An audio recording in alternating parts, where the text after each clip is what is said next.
Hey guys, Sarah here. Lori here.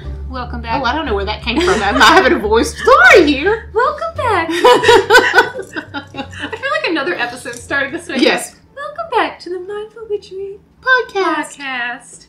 We are so glad. My son is 14 and going through a voice change right now. I think I might be going through it along with him. Oh my god. Oh, I don't like. Do girls go through voice change? I think they do. Do they? Yeah. Yeah, they actually do. My voice is way lower than it used to be. My voice is a little more scraggly. Is that the right word for it? It's like scratchy kind of? Yeah, a little bit scratchy. Mm-hmm. It never used to be that way. I remember that episode of Friends where, who was it? One of the characters wanted to have wanted to catch a cold so she could have her sexy voice back. Yeah. Phoebe, I think it was. Yep. I can't believe I'm referencing. I cannot believe I remembered that. I can't believe I'm referencing Friends because I hated that show. I hate that show. Oh, God, I hate it. But I used to watch it for some reason. Yeah. I think everybody did. Yeah. And I hated Friends and I hated Seinfeld. And they happened to be simultaneously broadcast like in the same generation of shows. And oh my God, TV was bad then. I like Seinfeld now. Mm-hmm. I can appreciate it more now. I used to watch it when I was a kid. And I probably didn't understand half of it. But I like Jerry Seinfeld. I think he's hilarious. And I love that riding in cars, drinking coffee. No, I do like that show. Yeah, I love those shows. Anyway, so hey guys. Hey. So by now you've listened to our last episode and all of our super special announcements. Patreon, merch, stickers, isn't graveyard amazing? tours. Yes, isn't it amazing? We have so much, and we even have more little secrets to let out at some point. No, we've been working hard. Yes, we've been working hard. We've been taking our empire 1 step, 2 step, 3 step, 4 steps further. Which is so cool because I tend to just jump in to things so quickly. I think that's one of my weaknesses. I would give on a job interview. I become obsessive about something, and I never give it enough time to just naturally grow. Yep, and I think that's what we're doing here. Yeah, this is just a natural growing process. And I think it grows with... The interesting thing about Mindful Witchery is it grows as we grow. There's been so much growth in our own lives over the past few months, and changes, and both good and bad changes, and dealing with change and moving forward and things like that we've if you told me a year ago that I would have a property up in the Catskills that we're getting ready to just kind of dive right into for retirement in 5 years, I would have said you were crazy. You never know. You just really never know, guys. Plan all you want. It's one of those things. The older I get, the more I realize that I can plan all I want, but you never know. And it is. It's one of those things where there will come a time when you have to have something. Yeah. You have to. And that's how we felt about Gilboa and the Catskills property that we just bought a few months ago. We stepped onto that property and we said, we have to have this. That's amazing. There was no planning. There was no, we're going to go look at properties in New York. It was just, we got to have this and we got to find a way to make it work. And so my mother always said, before I had kids, she said, because I always said the cop-out answer was, I'm going to have kids when we can afford it. And my mom would say, if you wait till you can afford it, you'll never have them. I mean, that could probably be the worst money management advice on the planet. But it's true. I mean, you plan for things and you plan for things and you plan for things. But eventually something's going to come along that you're just like, oh my God. Yeah, this is it. This is it. And that's what's going to happen with your house search. Yeah. Sarah, I know that you've been, going through a lot with deciding when to buy a house, where to buy a house and all that. And I keep saying that. I'm like, you're going to find it, but you're going to find it when you least expect it. And you're going to go, oh my God, this is it. And it's like the unknown too, which I usually kind of like the unknown, but this particular thing, I think it's just been such a stress for Carson and I, because our plan was to move in 2020, and we were going to look for a house and blah, blah, blah, but it just didn't happen. There's just one thing after another. COVID, basically the foundation of all that, but so we decided to stay where we're living for another year, and we're just at the point where we can't live our life there. It's not us. And we don't connect to it. I'm sure Carson will say it in a totally different way, a little more logical, but the energy isn't there. It's just a place that we're living. And I've tried so hard. Lori, I tell Lori all the time this story. I've tried so hard to make it a home in a comfortable space. And it's just right now a place that we're living, and it's sad. And if it doesn't a place that we're living, and it's sad. And if it doesn't bring you the energy that you need to live, then it's just you can't create that. Yeah. You know, you can't even, and you can try. I mean, I've done this. I've been in the same boat. I really have, and it's so hard when you. And that's not to say that there's. I mean, I've rented places where I felt like home. Yes, me too. I mean, I know a lot of people equate that with you need to buy a home. You need to buy a home. That's not necessarily the case. No. I have really connected. I was in real pain when we moved from our house in Palmer. We lived in a house in Palmer that was a 4-family house, and it was huge, and it was built in 1924. It was an old railroad house. It was, a boarding house. Yeah. And I loved it. And we moved out. We rented, and we moved out of there and moved into our condo. And we bought our condo. And I can't say that I feel more attached to our condo because we own it. Yeah. I mean, there's just a lot of people equate that, and I think that's such a wrong thing to do because it's not about how you're paying for it. It's about where it is. Exactly. Yeah, and that's why I wanted to talk about it too, because like being a witch has so much to do with this and how I am dealing with stress. If I didn't have this podcast, but if I didn't like have this foundational way of like knowing that everything's connected and I don't like saying everything happens for a reason. That's not my jam. I don't think I believe that, but that everything is connected, and that's what I do believe. So a part of me knows, like, something's just going to come up because that's the way it works. When we're supposed to move, when something is supposed to happen, it will happen. But it's taken a long time. I'm ready to the universe to be like, okay, it's your time, girl, because this is ridiculous. And it's hard to wait when you know that there's more out there. Yes, that's so hard because you know what you want, you know how to get it, you've got the parameters in your head, and it's just not happening. It's just not happening. And, like, it's not like we haven't looked, too. Like, we've looked at, like, a couple places. I've driven past probably every single plot of land around the area, and land is important. Land is important. That, to me, is number one on my list. I need land. That's what makes that's one of the things that make living in a condo really frustrating. Is that you don't have your own land. You own from the studs in, and everything else outside is communal property. Yeah. And you can't build a garden. You can't make your garden look the way you want it to, and there's things that you just can't do because it doesn't. It's not uniform. No.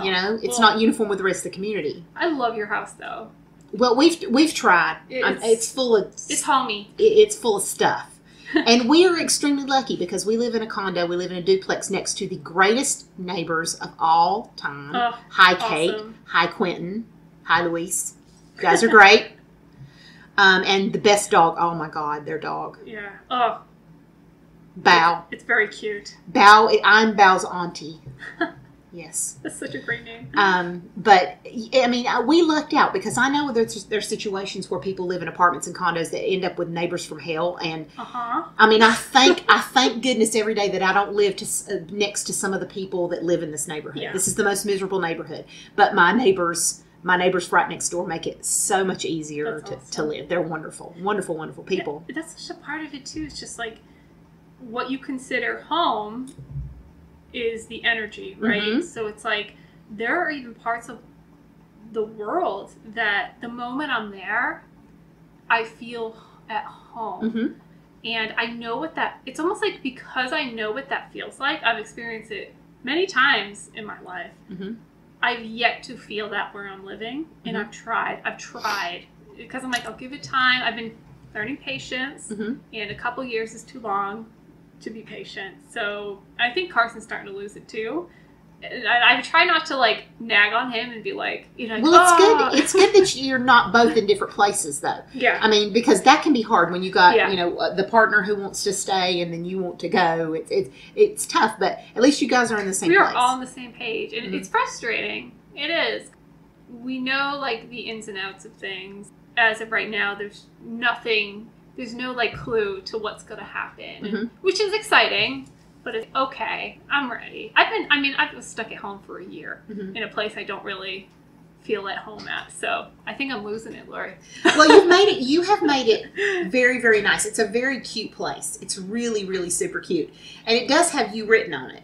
But I can totally understand what you're saying about it. It just doesn't feel like home. I mean, the minute I stepped out into our Catskill property, I knew that it was home. Yeah, you know, right? It was. I mean, 1 foot on the ground is all it took. I'm like, we have to have this place. That's honestly, that's how I feel down south, which is weird, but that's how I feel when I go to Charleston. Mm-hmm. That's how I found Asheville. I remember when I moved to Asheville, and my friend drove down with me, and he drove my car back, or it was like my mom's car. I don't even remember, but I just remember seeing the Blue Ridge Mountains and smelling the air, and I'm like, this is it. This is home. It felt like home at any other place I've ever lived.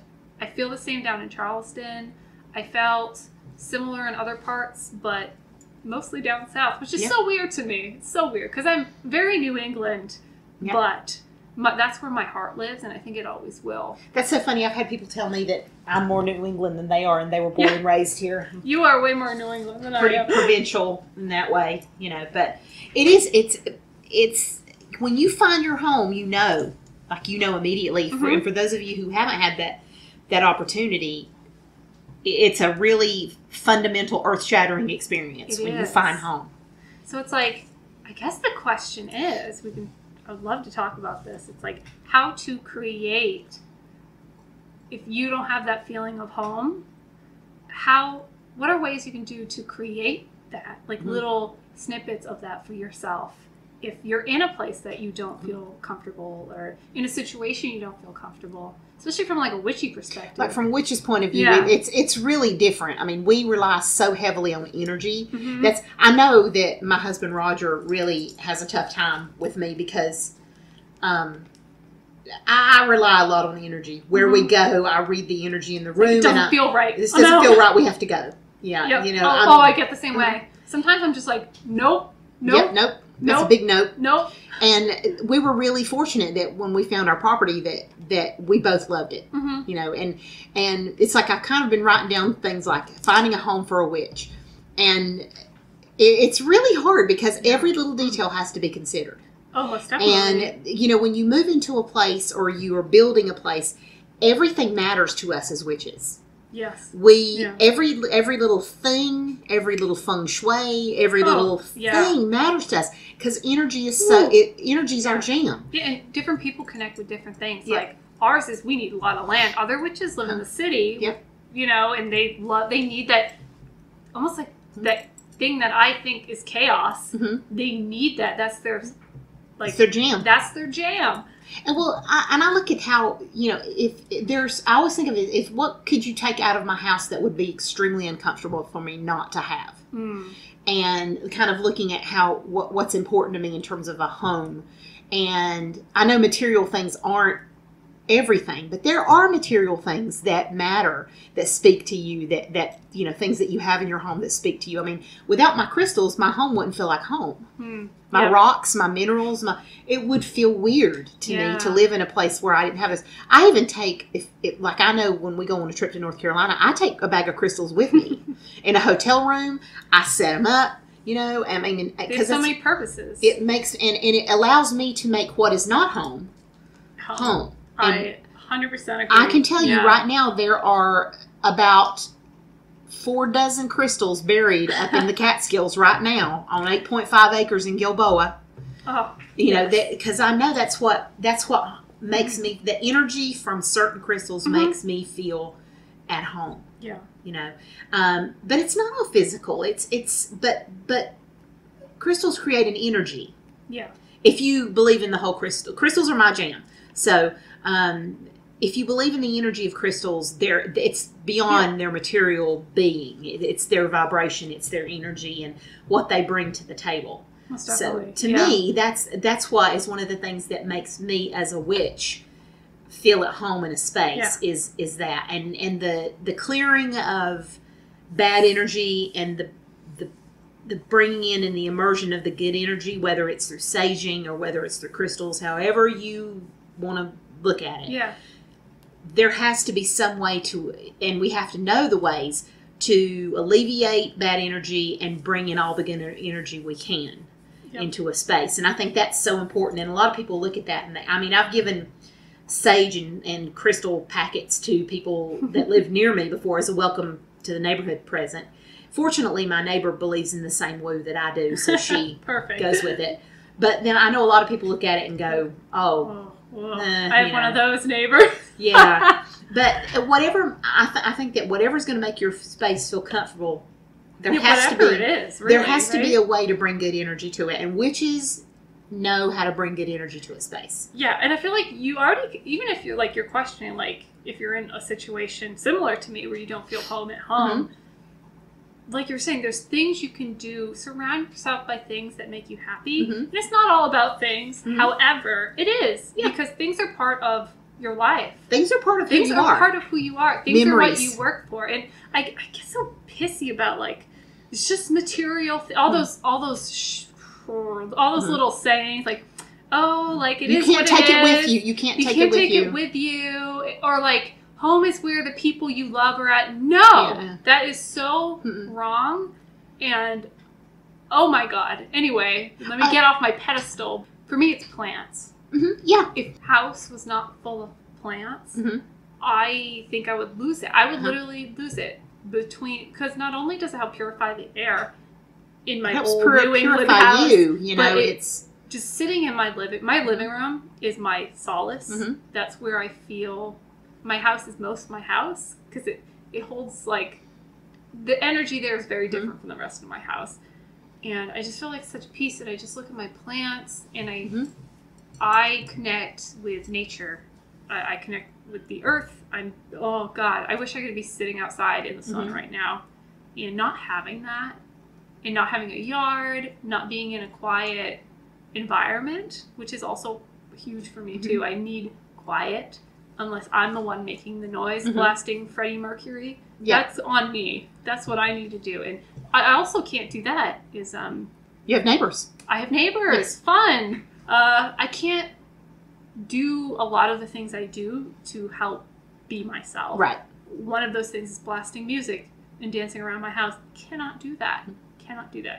So anyway, it's almost like claustrophobia. It's like you're trapped in a place that's much too small for your personality. Exactly. I need big open rooms and a big kitchen and dreams. And the thing is too, it's like I'm so grateful too at the same time to have this beautiful apartment, and I know how lucky we are, and our landlords are awesome, and they've been very kind to us, and our neighbors downstairs, I lucked out. I've had some really crap neighbors. The rest of the neighbors around me, not so much, but our downstairs neighbors, he is the man, and we love him, and we hope that our house neighbors someday are just like him. So we're at the point too, like, Carson and I got married over a year ago now, and I'm at that time in my life too where I know what I want, and I know even the things that I don't want and the things that I need for my sanity and my mental health. And one of those things is a quiet space to come home to, and I didn't have that for years based off my own choices because I traveled so much, and I didn't realize how having that safe space to come back to and that quiet made me more who I am, even though it's hard. Because I also like going out for coffee and restaurants and stuff. So we hope to have the healthy balance. But right now, Western Mass, I'm not sure you're for me. We're not sure. We don't think so unless we find, like, the house of our dreams. But I'll tell you more about that in the future. But yeah, Western Mass just... We tried. I don't think it's working. And I know people who are exactly the opposite from me. They will do anything to stay in Belchertown. Like in this particular area. It's funny, right? They would do anything to stay here. I mean, they don't want to move to, they won't move to Amherst. They're Belchertown. That's all they want in life is Belchertown. And not that there's anything wrong with Belchertown, guys. I live here. It's a cute town. I wouldn't live here if I didn't like it. We even thought about moving here because it's so cute. It's so expensive to live here. Taxes are horrible. Oh, we could talk about that, Lori. This area. Basically, to have even the necessities, we still can't afford it's to terrible. Live here. Rent? Oh my God. Woo! Yeah, it's too expensive. We can't live here because it's too expensive. We can't afford it. It's awful. It's awful. And the people, people should be busting their asses to want to get people like you and Carson into their neighborhood. And because you form a neighborhood, it's not just there. Yeah. You form a neighborhood, and you form it based on who you want to have in your neighborhood. For example, if you want a younger clientele in your neighborhood, or you want single parents, or you want couples who don't have kids, or you want couples who have 4 kids. Yeah. You know, neighborhoods are based on people's interests. Important. They're so important. Yeah, it's so important to kind of really end up where people kind of look at things the way you do. Mm-hmm. Same thing like I was talking about. We don't live in a neighborhood that suits our needs at all. We're around children. Carson and I do not have children. You live across from a daycare, literally across the street. From a daycare, and I don't hate children, but I chose not to have them in my happy space. Right, you know exactly. what I mean? Like, now they're all over your space. Now they're all over my space, and people walk by all the time. It's very busy. Mm-hmm. Anyway, so, yeah, not my jam. Yeah. Not my jam. I forget what we were talking about. But. It's the same thing. I mean, here, I have a lot of criticisms about the neighborhood that I live in, because most of the people here are hateful. Old fuddy-duddies. Old and hateful. Honest to goodness. It is unbelievable. And it's been this way. I knew when we moved in that it was going to be weird, because, you know, I've always been the kind of person who likes to express myself in different ways, and I want to be outside, and, you know, but we've always been the ones who ask for forgiveness before you beg for permission. Mm-hmm. And we do that a lot. And granted, a lot of this we bring on ourselves. You know, we tear out azalea bushes when they're supposed to be out there for uniformity and everybody's reasons. Watching from their windows, like looking out at you, like, oh, what's she doing now? We've had so many interesting relationships with people here, particularly across the street. But thank goodness I just have the greatest next door neighbor. I'm so glad. She keeps me sane. Her little family keeps me sane. Neighbors matter. They really do. Like, everything's connected. So I can't imagine moving to a neighborhood and not knowing who your neighbors are. Right? Even if I want to live in the middle of the woods, but I still want neighbors. Yeah, sure. Because you should be able to trust your neighbors. I watch too many true crimes for that. Like, too many horror movies to know your neighbors and make sure they're not crazy. Oh, God. And some people just don't it doesn't matter to them. Like, they'll move into an apartment building, and they're like, I don't know who my neighbors are. Who cares? Yeah. How? Like, I don't get it. We have a neighbor who lives on one side of us who literally has a camera that shows the backyard, when no one, and you guys who have condos know this, no one owns the backyard. Yep. We own from the studs in. Everything in the backyard is communal.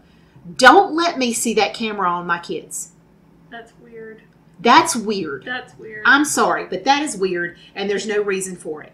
We have people, and I'm telling you, we just have the worst people living in this neighborhood. I'm just going to say it. We have the worst people, just awful, awful people in this neighborhood. Yeah. Humorless, no creativity, no nothing, except... And I'll say, except for my next door neighbor, she's awesome wonderful, and her family's wonderful. She's the only wonderful person in this neighborhood.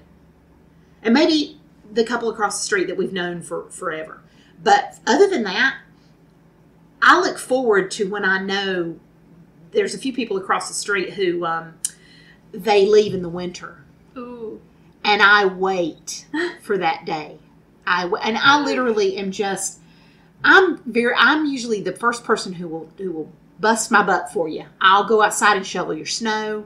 Honestly, there's a lady that lives across the street who, honestly, I could watch her shovel snow and stand there and watch her do it. Not lift a finger to help her. That's how awful she is. Oh, that's so crap. A mean, awful human being. Mean, awful, hateful, just horrible. I could just talk about her all day. And I don't know. And my kids are like, she's evil. I'm like, yes, she is. You just know. Yeah. But, I mean, you'll be on your land soon enough. Yeah. So. And that's what I keep thinking. I'm like, this is one of those situations where I told Roger, I said, I would love the day we move, the day we sell this place, and the day we move, just go knocking on doors and say, this is what I hate about you. This is what pisses me off about you. You are a mean person, and this is what makes you mean. You need a therapist. Yes. My friend is a therapist, and I will definitely send her your way. Here's her card. Yes. Use it. It's terrible. But I love my house. Yeah, I love your house. I love my house. The energy, right? You my house, yes, exactly. Right. This is not my ending home, but I try to make it so that the energy in here feels good. You walk out the door, you're sick to the wolves. But if you're in the house, I'll run to my car. House is a safe space. Let me give you a crystal when you walk outside. Yeah. Safe space. Yeah, it matters. I think it matters. And I've wanted to go off on my neighbor across the street for a long time. I'm so glad I just did that. To the world, even. To the world. Can you imagine if she listens to this? Oh, my God. Oh no. If she doesn't, oh, God. I almost just said something awful. Oh, like, God. does she like Jesus? Like, oh, God. I don't really know what she does or what she likes or God. It's just mean. Until if you look at her face looks mean. You know those people who are all wrinkly and I think it was Roald Dahl that said you can be ugly on the outside, but if you're a good person on the inside, you're beautiful on the outside. Yeah. It shows. And you can be as beautiful on the outside as you want to be, but if you're ugly on the inside, you're ugly on the outside. Constant scowl. Oh, God, she's terrible. I keep my eye out when I leave. Roger and I actually formulate things that we would like to do. And one of those was to buy a falcon.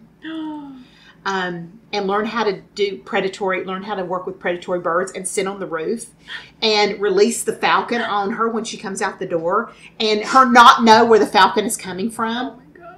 Oh, my God. That's a good one. Yeah, actually it is. Oh, my God. You just... Oh, God. Yeah, I hear it. No, I get Neighbors it. are important. Neighbors are important, and their ability to take care of their animals is important.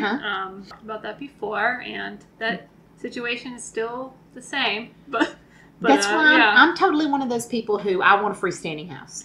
Yeah. You know, that's our dream. Freestanding. Lots of land. I want my house right in the middle of it. So even if we do have neighbors, I don't want to see them through the bunch of trees that we have. I don't want my neighbors to have barking dogs. I don't want to hear kids. I want silence. Absolute silence. And I will pay for it. So if we need to move farther away for that silence, I will get it. Because I'm a princess and I deserve it. That's the thing. I mean, and I think that, you know, our type of witch requires a lot of contemplative, silent, you know, space. Connection. And I can't connect when there's, you know, a lot of noise. No, because you can feel, you like, it's the noise. It's like little daggers. Every time, and it feels like it's amplified. Other people won't hear it, and I'm like, do you hear that? Oh my God, do you hear that? Oh my God, why wouldn't it stop? With me, I can hear certain noise, and it's fine. Like if I hear the neighbors or whatever coming down the stairs or whatever, I'm cool with that. Yeah. Because the energy in their space is really positive. Exactly. But I can feel the energy across the street. Yeah. And that to me is noise. Yep. It's like little tiny daggers. Same thing with words. I get like that with words. Like if I hear certain words or like places I used to work that I don't want to even go into right now, but it's like it hits you and it like you get that sinking feeling like like names too. Oh my God. And that kind of stuff can really disrupt your ability to find a place homely. Yep. Homely. No, a homely. A homely home. Yeah. But if it's a homely home, it still can be perfectly good. It still can be good. But that kind of thing really disrupts a witch. Yeah. You know, it might not disrupt just anybody, but it really disrupts a witch when you have negative energy around you or you have noise or, you know, anything. Even, like, I remember one time we lived in this apartment that was, there was a squeaking sound in the kitchen. That was enough to send me over the edge. Yep. I mean, a few of those. I avoid those moments. Yeah, exactly. And just like the constant worry of my neighbors downstairs, I worry about being too noisy and like walking, and I'm constantly have to keep them in mind and like are they home? Are they not home? And is me doing jumping jacks, exercising in the living room? What time is it? Like I don't want to have to think about that. Right, exactly. You don't want to have to think about that. I want to blast Ludacris and do my HIIT workouts, and I don't. Naked if I want. If you want to, absolutely. I want to be able to put my bathrobe on and go to the mailbox. Oh my God, take a nice bath. Oh. Absolutely. Yeah, and not worry. I told Roger, I said, if I have no other say in what goes into this tiny house that we're going to build up in Gilboa, My only request is one of those walk-in senior citizens tubs. Oh, yeah. That is the only thing that rules my thought about architecture and my thought about what is going to be in that house. I need one of those walk-in tubs. They're the best. They're so great. They're fabulous. And I've been looking at them, and I've been looking at some that have like a glass door and corner tubs. You can get corner tubs that the door opens. Oh, neat. And they drain. And like you can get them that drain in like less than a minute. That's crazy. Because I worried about that. I was like, how long does it take to fill up? How long does it take to drain? Am I going to have to sit there while it drains? 1 minute. That's so cool. Yeah. Yeah, you should totally get it. That's your dream. Roger will do it. I will. That's the only thing that's my only request that I really, really need is that one thing. That tub is I'm obsessed. So like when you're what are your top 3 like must-haves? The tub, an herb garden, and a really good kitchen. Yep. That's my 3. That Roger's are different. My number 1 land. Studio, and 2 bathrooms. Bathrooms are hard. For the love of God, yes. That's Carson's number 1. If people could see what my bathroom looks like, if you've been to my house, it's tiny. You know, Carson is like 6'3", and it doesn't work. We in the same day we both hit our knees on the door, and I hit my head. He hit his leg on like the side because he like went to the bathroom in the middle of the night and like destroyed his leg, and like every day we're like, oh my God. Yeah. So I know for him bathrooms are number 1, and a dog because I want a dog really bad. I guess we'll take our old cat with us. Yep. And our dog, if she's still alive. Oh, how old is she? 9. So in 5 more years, 14 years old, she may not be, or at least not be in very good health. Well, she's still come with you. And she'll be a front porch dog. That's what she's going to be. She'll be a front porch dog, and she can stay on that front porch until the day that she passes. Yep, and then she'll be part of the land. Yes. The circle of life. So, change the subject, but I have some poll questions. Okay. So lately I've been doing a lot of polls on Instagram, and you guys have been awesome and have been answering these questions, and a lot of them really help us. Oh, yeah. With what we're going to do with the Patreon, with merch, and I asked a bunch of random questions. So I have some of the answers here I want to share. And we'll be doing these. I'll try to do these every couple weeks or so, just to kind of like check in with you guys. But question was, what do you prefer? Tarot cards or oracle cards? Oh, that's a good question. 67% said tarot cards. Wow. And 33% said oracle cards. Ah, okay. I'd be interested to know why. Yeah, I wonder why. I should ask that question next time. Because tarot cards, I mean, they're tarot cards and oracle cards are 2 different functions. Sometimes I work with tarot cards and will work with an oracle card too. Yeah. Most of the time I just work with tarot cards, but I will throw in an oracle card in there for some extra inspiration. I think oracle cards are very general. I think they're it's like oracle cards are like air and tarot cards like earth, like elemental wise, just like the energy they give off. And a lot of people will tell me, like, before a tarot reading or something, well, I've always thought that tarot cards are kind of on the dark side. I'm like, no, not really. Not really. Tarot cards are storytellers. That's what they do differently than oracle cards do. It gets to the roots a little bit more. It's more detailed. Yeah. It's, but, I mean, oracle cards do have their place, but it's interesting that more people like tarot cards. Yeah, I thought that was interesting, too. I was actually kind of surprised. I figured it'd be, like, more 50-50 or, like, go towards oracle cards, but that's cool. So what do you prefer during the end of our podcast? Recommendations or answering your questions? 57% said recommendations. Wow. And 43% said answering questions people send in. Nice. So almost 50-50, but I like the recommendations. I do too. I like recommending things. Because I always have things. There's always something, what do you prefer? Audio podcast or visual podcast? 86% said audio. Okay. I was actually surprised. Yeah. Because visual podcasts are very popular right now, especially on YouTube. If you use YouTube, and I actually listen to most of my podcasts visually. So maybe it was just me that I was like, oh, I just prefer. Yeah, I just assumed people would like the visual. Yeah, a good amount of people. I think like how many people? Yeah, a good amount of people. Wow. Well, in the long run, if that's not what you guys want, we could just spend more time doing other things. Sure. Because if you guys don't want visual related podcasts from us, then that frees up a lot of time. Yeah, sure it does. So that's cool. So I think for now, we're just going to keep having visual podcasts on YouTube and like other things. When do you normally listen to podcasts? Daytime, 100%. Daytime. Yep. What do you prefer, life chats or topic chats?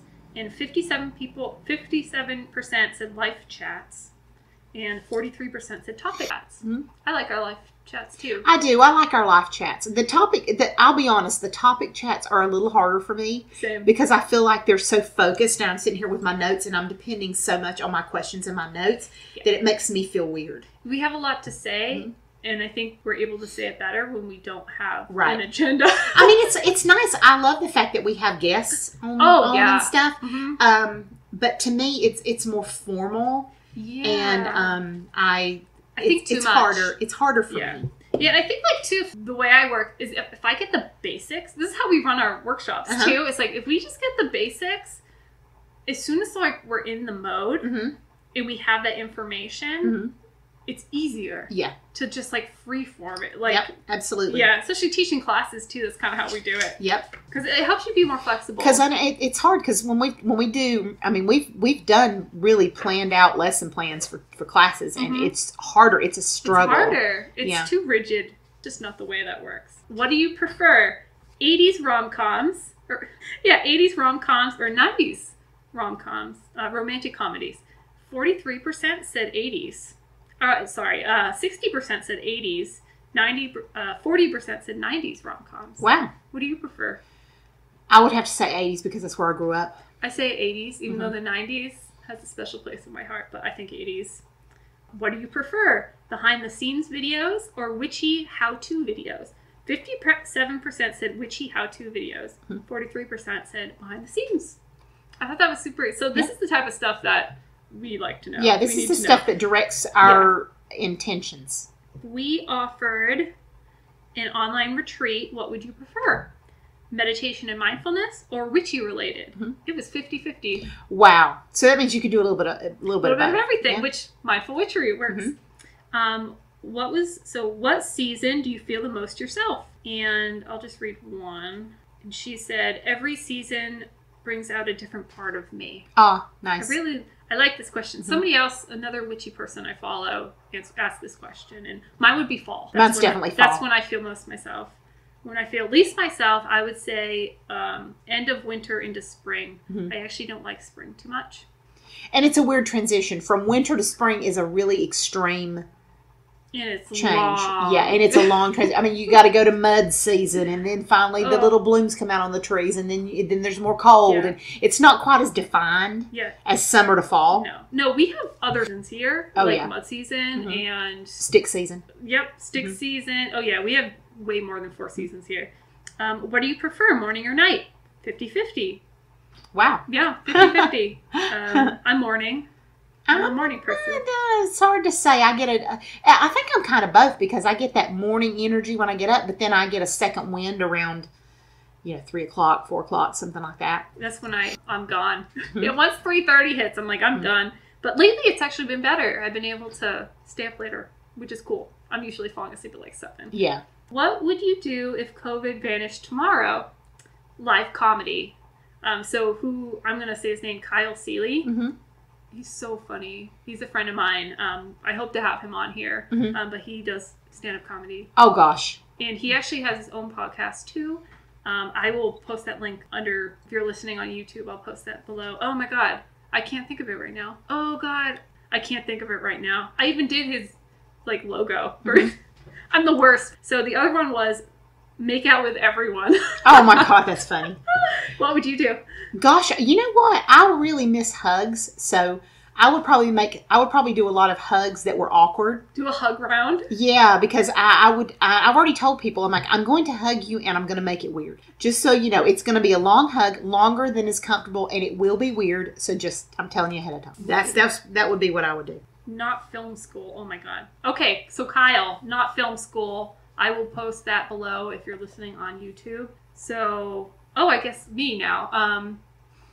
If COVID just vanished tomorrow, my mom already has this plan. We would jump on a plane and immediately go down south because we we usually are there right now. We would be in Charleston. So my mom and I, we have other parts of South Carolina we want to venture to because we're really big into history. And there's things I have not seen. So I would love that. And visit Savannah and go sit in the sun. This one I thought was so interesting.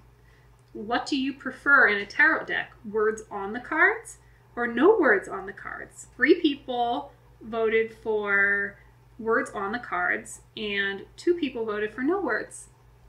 I am a no word person. What about you? No words gives you more room for interpretation. Exactly. Yeah. But I don't when there's no words and the image is very just simple.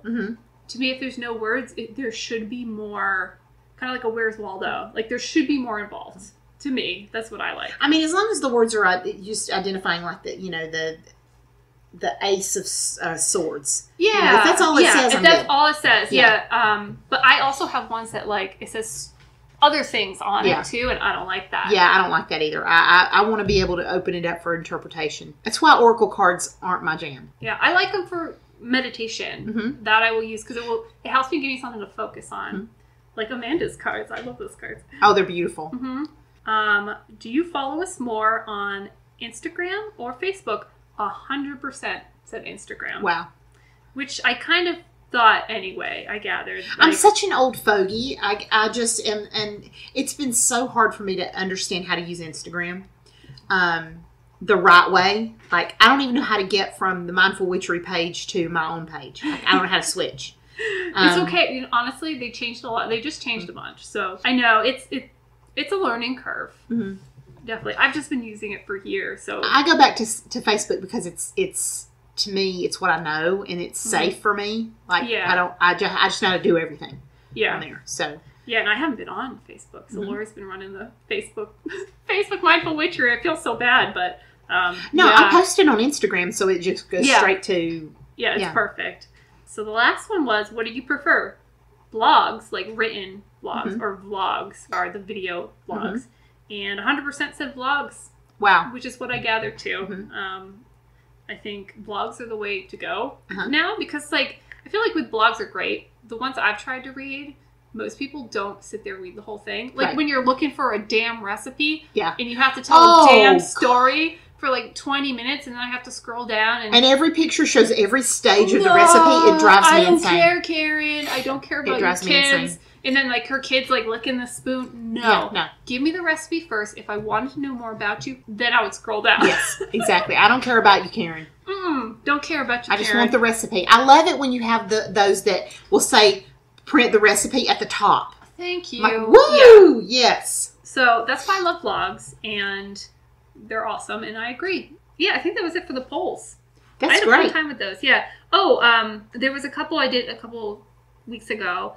And I asked about videos, like video content, and crazy amount of people, like 100% said cemetery tours. I love it. Which is great, because that's what we wanted to do. That's what we wanted to do. So we're going to be focusing more on that than more like us videotaping us doing the podcast. But we'll have some stuff on Patreon, though. The other one was half of the people use crystals in their practice. Nice. I asked about merch-related stuff. And it was half and half with what people wanted were clothes and other, like mugs and things like that. So it was half and half, which is great because we have both. Yes, absolutely. We seem to have predicted a lot of things. This is great. Thanks, guys. Very cool. It's a great place to end. Love polls. I love polls because they just give us so much information and it tells us what you want from us. And that's what's the most important anyway, is what you want from us, what you want to see, what you want to hear, what you want to focus on, because we're a community. So, and the more you guys are involved, I think the better. Eventually, maybe we can leave our homes soon, and Lori and I can go out and actually like meet you guys. Absolutely, and, like, have fun things that we have planned that we were supposed to do last year, but we couldn't do because of COVID. So, recommendations. I have a recommendation this week. I love. Most of you don't know this about me. I love jewelry. I love jewelry of any kind. I love jewelry. I don't have a jewelry drawer. I have a jewelry dresser. My husband always knows what to get me for my birthday and Valentine's Day and Christmas and yada, yada, yada. I even get Thanksgiving jewelry. So I'm obsessed over jewelry. I wear a lot of jewelry. And sometimes things goes wrong with jewelry, or sometimes things jewelry falls apart. Sometimes it needs to be sized. Sometimes I need a battery for a watch. All these things. And I have to recommend, I've had a hard time finding a jeweler. Because I like jewelry so much, I need a jeweler. Yeah. I need a specific jeweler that I need to go to. I have to problems. get to that point in my life someday where I need need a jeweler. I need a jeweler. And with my mom passing, I inherited all her jewelry, and a lot of her jewelry needs some serious help. But I have to recommend in Ware, I don't know how many of you are familiar with Ware, but where the old Friendly's was, there's a place called Diaguardi Jewelers. And I don't know if you guys know about this place. I don't know if you've been there, but this place is phenomenal. They not only do jewelry repair on site, which most places don't. Most of the places you go to send out their jewelry to be fixed. This place does jewelry repair on site. They do sizing. They do all kinds of different things. They'll do a watch battery for you all the way up to putting a diamond in a setting for you. They have a jewelry store, and they have estate jewelry. And I don't know how many of you are jewelry freaks like me, but I love estate jewelry. That's what I would go to. Yeah. Yep. And so I want to recommend them because they are not only are they thorough and really, really reasonable with their prices for repairs. I mean, I can take in a ring and get it sized for, $25. That's crazy. My biggest thing is that it's done on site. Because I don't like the more your jewelry travels, the more chances there are of it getting lost. Oh, yeah. And I've had that happen, and it's a nightmare. So I'm recommending Diaguardi Jewelers in Ware. They also have a website, diaguardijewelers.com.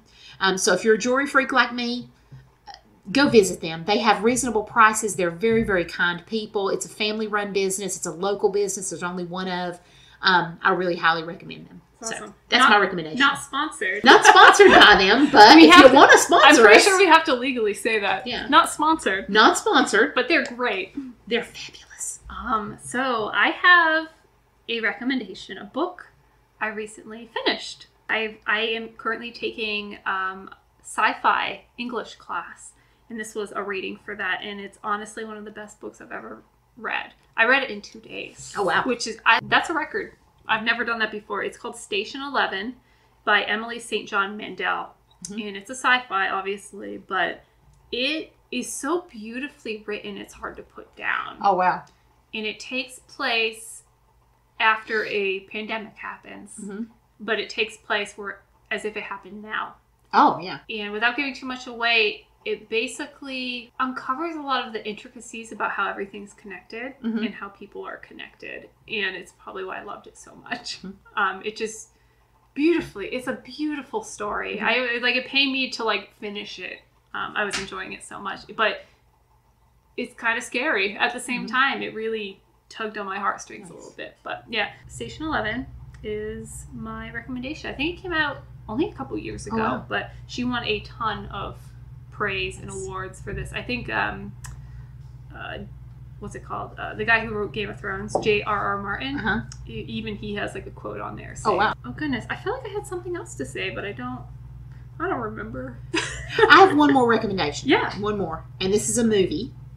I don't know how many of you have Apple TV out there. I resisted getting Apple TV until it was a promotion and I could get it 6 months for free, so that's why I have it. There is a movie on there right now called Palmer. It stars Justin Timberlake, who I love. I'm sorry, folks, but I love him. I think he is a brilliant actor. He just hasn't gotten enough play. But this is a story about a man who is coming out of prison and is trying really hard to rebuild his life and redeem himself for the things that he was put in prison for. And he ends up befriending this little boy who, his name is Sam. And he is... It's one of those situations where, he's a kiddo, he's a boy, and he loves to dress in girls' clothes, and he loves to play with dolls, and he has all his friends are girls, and he suffers from being bullied. And JT's character, who's Palmer, befriends this little guy and learns a lot in the journey. That sounds amazing. It is a fantastic movie. It's all about how everybody needs love and everybody's deserving of love. And I think it's just a fantastic little movie. It's called Palmer. It's on Apple TV. That sounds brilliant. Fantastic. I don't have it, but I'll try to find it. And I'm sure it'll be on YouTube at some point. Apple TV's not been too selfish with their stuff. But That's awesome. it really is fantastic. It's called Palmer. Really cool. Do you mind if I recommend myself? Of course you can recommend yourself. I recommend you. That was one thing I wanted to mention is, so I restarted my art Instagram page. Yay! It's all connected. So I used to run an art business for years, and I recently reopened my Instagram page, and I started doing art again after, goodness, a long time. So I am now on there. I actually have, so my name on there, I'll link it below, but it's SM Frye Design. So go check it out. Also, I started doing vlogs on YouTube, just kind of dealing with some of my art, just kind of like day-to-day things. It's not like me talking about school and like going back to school, and just kind of like random stuff I do during the day. And I talk a lot about mindful witchery in there too, just because it's such a huge part of my life. And eventually we could start talking about the other stuff Lori and I are doing. But anyway, on YouTube, same handle, SM Frye Design, Instagram and YouTube. That's it. Beautiful. So recommendations, and go take a look at all these things that we've recommended, and go buy some jewelry, and go look at Sarah's art, and watch Palmer, and read Section 11. Yes, absolutely. All those things, all the good things. Yeah. All right, guys, we'll talk to you soon. Bye. Bye.